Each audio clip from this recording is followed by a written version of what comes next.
Hi guys, it's Tamara. Thank you so much for coming back to my channel. Welcome back. Today we're going to be talking about and examining family roles. And so the holidays are coming up, as you're well aware. We have Thanksgiving and Hanukkah and Christmas and Kwanzaa and New Year's and Dr. King's Day. And so we have a lot of holidays coming up back to back. And this is the time of year where we begin to really delve in deep emotionally and spiritually. We also begin to look at our families, and we're trying to figure out, which way did we survive this holiday season? Should we engage with our family? Should we not? Should we put a boundary? Should we not? So in today's video, I want to talk about the roles that you are likely to play within your family that tends to worsen at holiday time. So thank you so much for coming back to my channel. For those who are subscribed and for those who are new, I encourage you to stick around and hit the subscribe button, and then go ahead and hit that bell button as well so that you can be notified every time I post a video. Stick around with us as we learn and grow, talk about trauma. Everything that I talk about on this channel has a foundation of trauma-informed care, and I think that's what sets our platform apart from other YouTubers that talk about mental health and psychology. So stick around with us. The benefits for you in today's video is that I'm going to be pointing out family roles and some of the common behaviors that you're likely to see in those family roles. All right, so let's just go ahead and jump in. There's not much that I need to define. I'll define it as we go along. All right, so the first family role that you are likely to see and be placed in is the family hero. The family hero is the individual who achieves and they're successful and they have an internal drive, right? They're motivated, they're compassionate, they're loving, they're caring, they're wonderful. They got married first, they stayed celibate before their wedding, and, they had 4 kids. They're raising them, raising their kids right, a married couple who might be the family hero, right? They went to college and they kept a job and they saved their money. And, the family hero is an individual who has done everything the way that they're supposed to do it, okay?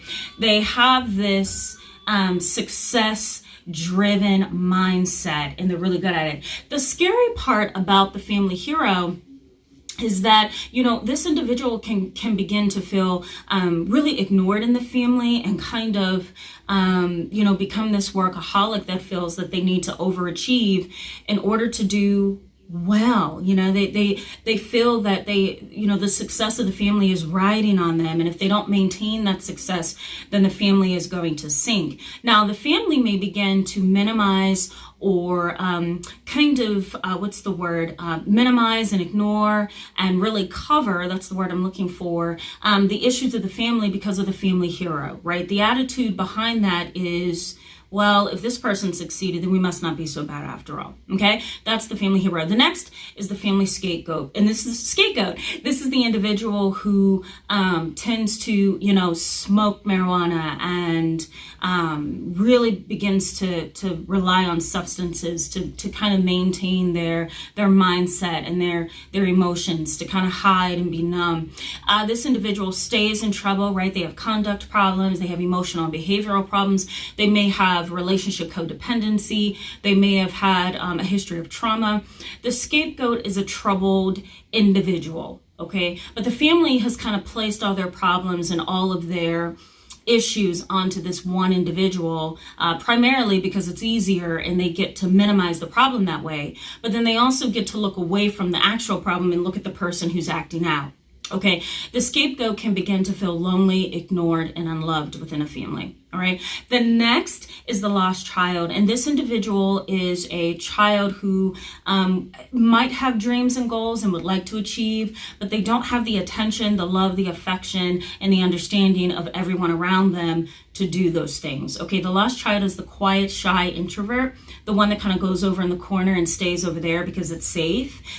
They may also begin to feel, as they develop over time, and this may have been you, they begin to feel that if they hide and fade out into the background, that they're not going to be hurt, right? They're going to stay out of the family drama. They're going to stay out of the family volcanoes if they just hide and stay within themselves and stay withdrawn. Okay. The lost child can really get depressed. They can really get anxious, and they can really start to isolate and withdraw from society. I often see lost children within family units, getting severely depressed, having suicidal thoughts, really struggling with existential discomfort. I'll put the definition over here. It's a term I came up with to refer to somebody who's kind of grappling with the issues of life, okay? This individual may also end up lost and confused, not really sure what they want to do in their life or where they want to go, all right? And last but not least is the family mascot or the clown. And this individual jokes so much that you don't know what's truth, you don't know what's fiction, you don't know what's important to focus on, what's not, because this individual is the jokester. It's easier to sit at a Thanksgiving table and ignore the fact that your cousin had an abortion,